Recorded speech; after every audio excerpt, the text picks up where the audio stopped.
Capítulo 10. Cuando se la descubrió tendida sobre un banco del jardín, se la creyó desvanecida. Pero no estaba desvanecida, dormía. Había entrado en el sueño por un reposo más profundo que el sueño. A partir de entonces, su marcha hacia la inconsciencia fue un combate solemne, en el que, no cediendo a la modorra del adormecimiento más querida, muerta ya, defendió hasta el último momento su derecho a la consciencia y su parte de pensamientos lúcidos. No había ninguna complicidad entre ella y la noche. Desde que declinaba el día, escuchando el himno misterioso que la llamaba a otra existencia, se preparaba a una lucha de la que no podía salir vencida más que por la ruina completa de la vida. Los pómulos rojos, los ojos brillantes, tranquila y sonriente, reunía valientemente todas sus fuerzas, y el crepúsculo se esforzaba en hacerle oír su canto culpable, aunque en vano, aprovechando la oscuridad, se urdía un complot contra ella. Ningún bálsamo penetraba en su alma por la vía de la somnolencia, ningún simulacro de la santidad que se adquiere por el buen uso de las enfermedades. Se presentía que no entregaría a la muerte una Anne distinta, y que furiosamente intacta, conservando hasta el final todo lo que ella era, no aceptaría salvarse por ninguna muerte imaginaria de la muerte verdadera. La noche se prolongó, y nunca una noche había sido tan dulce, tan perfecta para aplacar a una enferma. El silencio discurrió, y la soledad henchida de amistad, la noche henchida de esperanza, abrazaron el cuerpo tendido de Anne. Velaba sin delirio, ni sombras narcotizadas, ni esas caricias sospechosas que permiten a la oscuridad magnetizar a aquellos que se resisten al sueño. La noche obraba noblemente con Anne y aceptaba el combate con las mismas armas de la joven, la pureza, la confianza, la paz. Era agradable, infinitamente agradable, sentir alrededor de sí, en un momento de tanta debilidad, un mundo hasta aquel punto desprovisto de artificio y de perfidia. Qué hermosa era aquella noche sin dulzura, noche clásica que el miedo no volvía opaca, que ahuyentaba los fantasmas, que borraba también la falsa belleza del mundo. Todo lo que Anne amaba todavía, el silencio y la soledad, se llamaba noche. Todo lo que Anne detestaba, el silencio y la soledad, se llamaba también noche. Noche absoluta, donde no había más términos contradictorios, donde los que sufrían eran felices, donde el blanco encontraba con el negro una sustancia común, y noche, no obstante, sin confusión, sin fantasma, ante la cual, sin cerrar los ojos, encontraba la noche personal que le procuraban habitualmente sus párpados al cerrarse. Con plena conciencia, con plena lucidez, sentía cómo su noche se sobreponía a la noche. Se descubría en aquella gran noche exterior, en lo más íntimo de ella misma, sin necesidad para obtener la calma de pasar por un alma amargada y tormentada. Estaba enferma, pero aquella enfermedad que no era la suya, que era la salud del mundo, qué buena era. Qué puro el sueño que la envolvía, que no era el suyo, que se confundía con la suprema conciencia de todas las cosas. Y Anne dormía. Durante los días que siguieron, entró en un estado de paz delicioso en que pareció a todos bañada en la embriaguez de la curación. Ante aquel espectáculo magnífico, experimentó también en sí misma aquel goce del universo, pero como un goce helado. Y esperó que lo que no podía ser ni un día ni una noche diera comienzo. Algo que era el preludio, no ya de una curación, sino de un estado sorprendente de fuerza, se deslizó a su lado. Nadie comprendía que ella iba a pasar por el estado de salud perfecta, por un punto maravillosamente equilibrado de la vida, péndulo que iba de un mundo a otro mundo. Ella sola, a través de las nubes disipadas rápidamente por encima de su cabeza, con la velocidad de una estrella, vio acercarse el momento en que, volviendo a tomar contacto con la tierra, recobraría la existencia banal, no vería nada, no sentiría nada, donde podría vivir, vivir por fin, y quizá incluso morir. Episodio maravilloso. Percibió a lo lejos a aquella Anne bien dispuesta, a la que no conocía, a través de la cual iba a pasar con el corazón alegre. Ah, instante tan brillante. Desde las profundidades de las tinieblas, una voz le dijo: «Ve». Su verdadera enfermedad dio comienzo. Raramente vio amigos, y los que venían todavía dejaron de preguntarle por su estado. Todos comprendieron que los cuidados no triunfarían ya sobre el mal. Pero Anne vio en ese otro desprecio, y sonrió. Cualquiera que fuese su suerte, había en ella más vida y fuerza que nunca. Inmóvil durante horas, durmiendo, con la fuerza, la rapidez y la agilidad en su sueño, se asemejaba a un atleta que se hubiera quedado largo tiempo tendido, y su reposo era similar al reposo de todos los hombres que son superiores corriendo o luchando. Acabó por concebir en su cuerpo un extraño sentimiento de orgullo. Gozó admirablemente de su ser. Un sueño profundo le hizo sentir que estaba todavía viva, completamente viva, y que lo estaría mucho más todavía si pudiese eliminar las complacencias y las esperanzas fáciles. Momentos misteriosos durante los cuales, privada de todo coraje e incapaz de movimiento, parecía no hacer nada. Mientras que realizando un trabajo infinito, no paraba de arrojar por la borda pensamientos de viva, pensamientos de muerta, para abrirse en ella una morada de extremo silencio. Después, los astros funestos aparecieron y tuvo que apresurarse.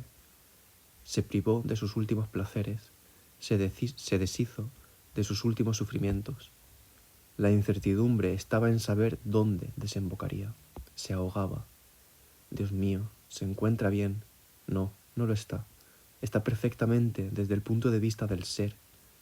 Ha elevado a lo más alto el placer del espíritu más grande cuando encuentra su más bello pensamiento. No, está bien, se tambalea, se cierne sobre ella el trueno de las sensaciones, se ahoga, grita, se tiende, vive. ¡Qué felicidad! Le dan de beber, llora, le consuelan. Todavía es de noche. Sin embargo, debía darse cuenta. En torno a ella cambiaban muchas cosas, y un clima desolador la rodeaba, como si espíritus sombríos hubiesen tratado de infundirle sentimientos inhumanos. Lentamente se apartaban de ella, con un protocolo implacable, la ternura y la amistad del mundo.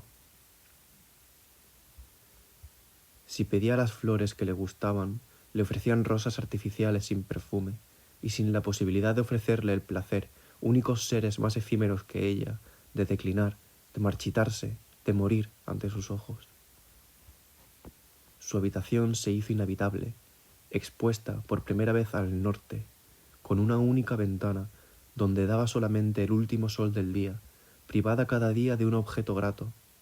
Era evidente que aquella habitación estaba siendo desamueblada clandestinamente para que le viniera el deseo de abandonarla lo antes posible. También el mundo estaba siendo devastado. Habían emigrado las dulces estaciones, rogando a los niños que fueran a gritar su alegría a otra parte. Convocada en la calle toda la cólera de las ciudades, y una muralla infranqueable de sonidos desgarradores la separaban de los hombres. A veces abría los ojos y miraba con sorpresa. No solo cambiaban las cosas, también los seres que le eran más queridos cambiaban. ¿Cómo dudarlo? Se daba hacia ella una trágica disminución de ternura. En adelante, su madre, hundida durante horas en su sillón sin decir una palabra, con la cara pálida, cuidadosamente despojada de todo lo que la hubiera podido hacer amable, no le dejaba traslucir de su emoción más que un sentimiento que le afeaba.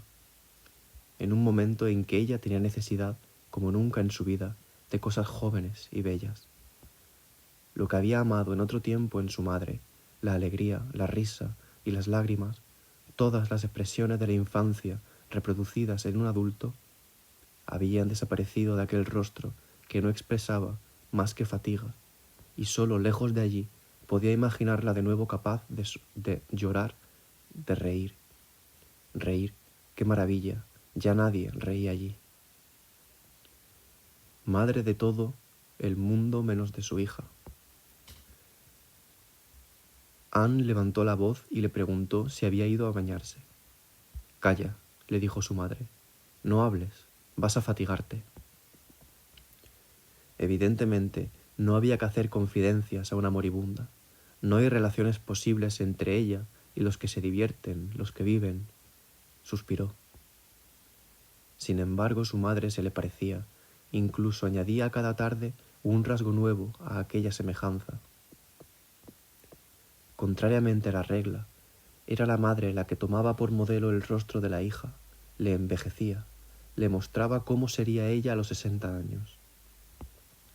Aquella Anne obesa, con el pelo y los ojos grises, sería Anne seguramente si cometía la locura de escapar a la muerte. Inocente comedia, Anne no se engañaba a sí misma. A pesar de todo lo que hacía la vida por hacerse detestar, ella continuaría amándola.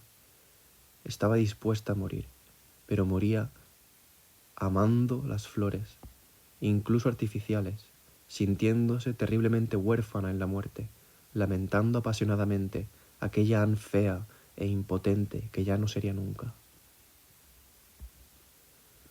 Todo lo que le era insidiosamente propuesto para que no se diese cuenta de lo mucho que perdía al dejar el mundo, aquella complicidad de moralistas y médicos, la tradicional superchería del sol, de los hombres que ofrecen el último día como último espectáculo, las imágenes y los rostros más feos en reductos oscuros donde es bien evidente que se muere contento de morir.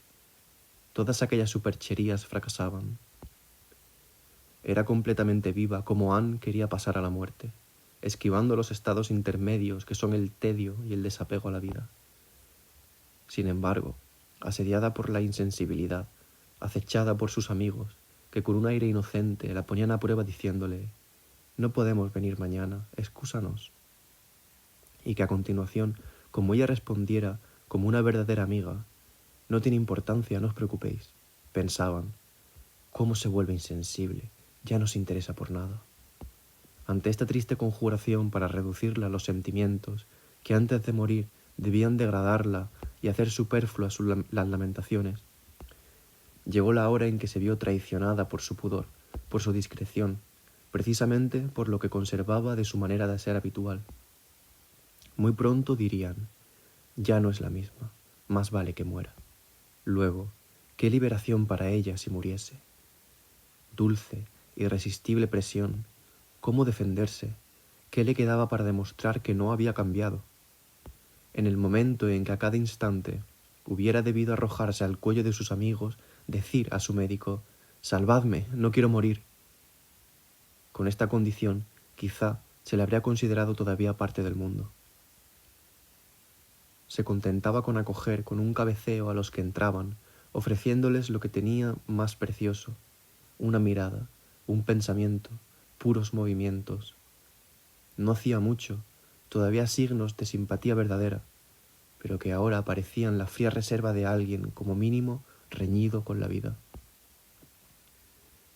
Semejantes escenas le apesadumbraron y comprendió que a un agonizante no se le pide discreción ni delicadeza, sentimientos que convienen a las civilizaciones en buena salud, sino más bien se le pide grosería y frenesí. Ya que esa era la ley, ya que esa era la única manera de demostrar que no había tenido nunca tanto apego por todo lo que la rodeaba, le asaltó el deseo de vociferar, dispuesta a reforzar de un golpe cada lazo, a ver en sus seres queridos, seres cada vez más queridos. Por desgracia, era demasiado tarde. Ni su rostro ni su cuerpo acompañaban a sus sentimientos, y ya no le era posible mostrarse jovial, con alegría. Ahora, a todos los que venían con prisas, no importaba quién, eso no tenía ya importancia, les expresaba, con sus ojos cerrados y sus labios apretados, la mayor pasión que jamás fue sentida. Y no bastándole la emoción para decir a todos cuánto les amaba, recurrió a los movimientos más duros y más fríos de su alma. En verdad que se endurecía. Hasta aquel momento le quedaba el sufrimiento. Sufría por abrir los ojos, sufría por recibir las más dulces palabras. Única manera para ella de conmoverse. Y nunca había habido más sensibilidad en aquella mirada que compraba al precio de crueles desgarramientos el solo placer de ver. Pero ahora ya casi no sufría. Su cuerpo alcanzaba el ideal de egoísmo, que es el ideal de todo cuerpo. Era el más duro en el momento de convertirse en el más débil. Cuerpo que no gritaba bajo los golpes. No debía nada al mundo, haciéndose, al precio de la belleza, igual a una estatua. Aquella dureza pesó terriblemente sobre Anne. Sintió como un vacío inmenso la ausencia de todo sentimiento, y la angustia le atenazó. Entonces, bajo la forma de esta pasión primordial, no teniendo más que un alma silenciosa y sombría, un corazón vacío y muerto, ofreció su ausencia de amistad como la amistad más verdadera y más pura. Aceptó, en aquella región oscura donde nadie la turbaba, responder a la afección banal de los suyos, con aquella duda suprema sobre su ser, con la conciencia desesperada de no ser ya nada, con su angustia. Hizo el sacrificio lleno de extrañeza, de su certidumbre de existir, para dar un sentido a aquella nada de amor en que se había convertido. Y así, en el fondo de ella misma, muerta y enterrada, se formó la pasión más profunda. A los que lloraban por ella, fría e inconsciente, devolvía por centuplicado lo que le habían dado, consagrándoles el presentimiento de su muerte, el sentimiento puro, nunca tan puro, de su existencia en el torturado presentimiento de su inexistencia. Extraía de sí misma no las débiles emociones, la tristeza, las lamentaciones, que constituían el lote de los que la rodeaban, accidentes insignificantes que no corrían peligro de cambiarles, sino la única pasión capaz de amenazar su ser mismo, aquella que no está permitido enajenar y que continuará ardiendo cuando todas las luces se hayan apagado. Por primera vez elevaba a su verdadero significado la palabra entregarse. Ella entregaba a Anne, entregaba mucho más que la vida de Anne, entregaba, don último, la muerte de Anne. Se separaba de su sentimiento terriblemente fuerte de ser Anne, terriblemente angustiado de ser Anne, amenazada de muerte, y lo transformaba en el sentimiento mucho más angustioso todavía de no ser ya Anne, sino su madre amenazada de muerte, el mundo entero a punto de ser aniquilado. Nunca en aquel cuerpo ideal de mármol, monstruo de egoísmo, que precisamente hacía de su inconsciencia el símbolo de su conciencia alienada en última promesa de amistad, había habido más ternura, y nunca en aquel pobre ser reducido a menos que la muerte, despojado de su tesoro más íntimo, su muerte, obligado a morir, no personalmente, sino por intermedio de todos los demás, había habido más ser, más perfección de ser. Había alcanzado así su realización. Su cuerpo era el más fuerte, el más feliz. Aquella existencia tan indigente y tan limitada que ni siquiera podía recibir su contrario, la no existencia, era precisamente lo que buscaba. Era precisamente lo que le permitía ser igual, hasta el final, a todos los demás. Plenamente en forma para desaparecer, extremo vigor para el último combate.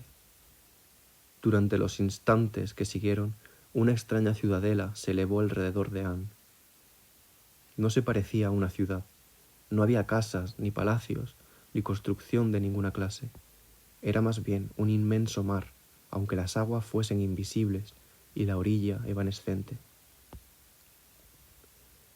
En aquella ciudad erigida, lejos de todas las cosas, triste y último sueño perdido en medio de las tinieblas, mientras el día tocaba a su fin, Se elevaban dulcemente los sollozos en la perspectiva de un extraño horizonte, como algo que no podía representarse, ni siquiera era un ser humano, sino únicamente ser, maravilloso ser, entre las efemérides y los soles declinantes, con los átomos agonizantes, las especies condenadas, las enfermedades vencidas. Anne remontaba el curso de las aguas donde se debatían oscuros gérmenes. ¿Dónde llegó? No hubo medio para saberlo. Pero mientras se confundían en una sombría y vaga inconsciencia los prolongados ecos de aquella enorme noche, buscando y gimiendo con un llanto que parecía la trágica destrucción de algo no vivo, entidades vacías se despertaron, y como monstruos que cambiaban incesantemente su ausencia de forma por otras ausencias de forma, domando el silencio mediante terribles reminiscencias de silencio, se propagaron en una misteriosa agonía. Lo que eran aquellas formas, seres, entidades funestas, no sabría decirse, pues podemos representarnos nosotros en pleno día algo que no sea el día, algo que en una atmósfera de luz y limpidez represente el estremecimiento de horror de donde ha salido el día. Y sin embargo ellos insidiosamente se dieron a conocer en el umbral de lo irremediable, como las oscuras leyes llamadas a desaparecer con Anne. ¿Qué consecuencias tuvo esta revelación? Se dijo que todo había terminado, pero también que todo recomenzaba. El tiempo, desatando sus lazos, la hizo rodar en un pasado inmenso, y aunque no pudo abandonar totalmente el espacio donde todavía respiraba, la arrastró a valles insondables, donde el mundo parecía haber vuelto al momento de su creación. La vida de Anne, y esta palabra resonaba en aquel medio sin vida como un desafío, participó en el primer rayo arrojado eternamente en medio de las nociones indolentes.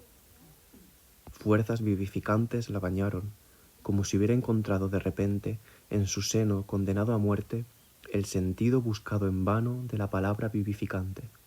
El capricho, que hilvanaba la infinidad de sus combinaciones para conjurar el vacío, se adueñó de ella. Y si no perdió entonces toda existencia, su sufrimiento fue peor, su cambio mayor que si realmente, en su tranquilo estado humano, hubiera abandonado la vida, pues no hubo absurdo al que no escapase, y se convirtió, durante el intervalo de un tiempo simulado por la fusión de la eternidad y de la idea de la nada, en todos los monstruos con los que la creación ensayaba en vano. De repente, y nunca nada fue más brusco, el ajedrez del azar dio fin, y lo que de ningún modo podía esperarse, una mano misteriosa hizo realidad.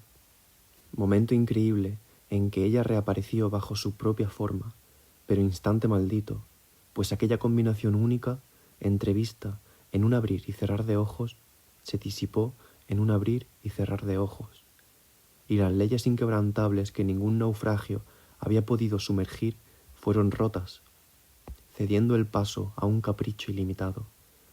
Acontecimiento tan grave que nadie a su lado percibió, y aunque la atmósfera fuese pesada y curiosamente corrompida, nadie sintió qué había de extraño.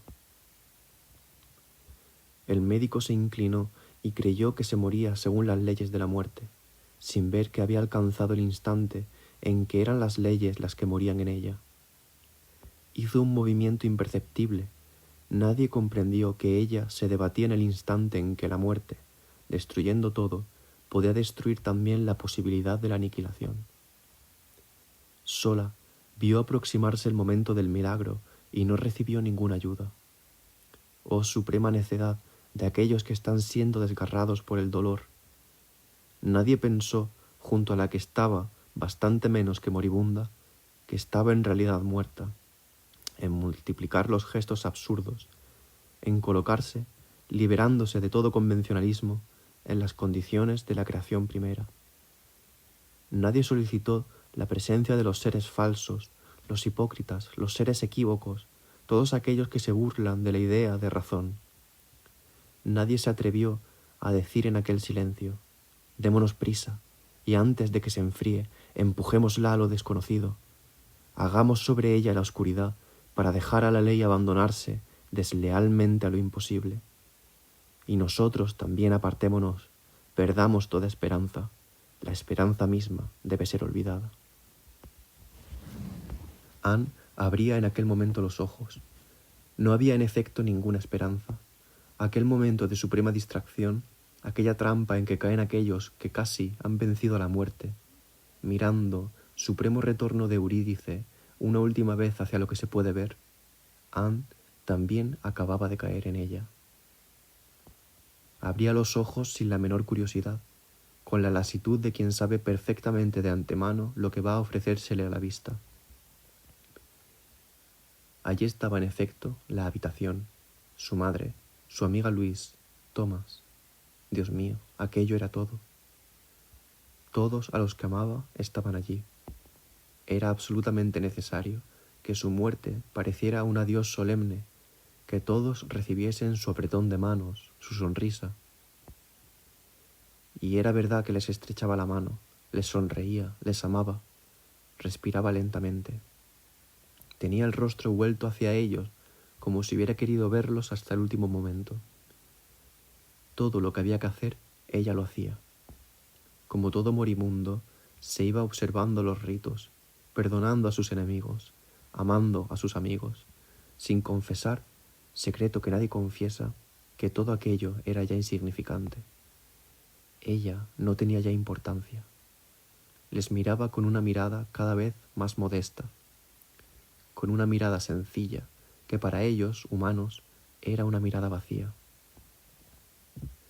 Les apretaba la mano cada vez más débilmente, con una presión que no dejaba señal, presión para ellos insensible. No hablaba. Aquellos últimos instantes no debían dejar ningún recuerdo. Su rostro, sus hombros, debían hacerse invisibles, como conviene a algo que desaparece. Su madre gemía. «Anne, ¿me reconoces? Respóndeme, apriétame la mano». Anne oía aquella voz.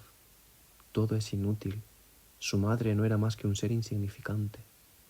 Oía también a Thomas. Precisamente ahora sabía lo que había que decir a Thomas. Conocía exactamente las palabras que toda su vida había buscado para estar a su nivel, pero callaba, pensaba, todo es inútil. Estas palabras eran también las palabras que buscaba. Thomas es insignificante. Durmamos.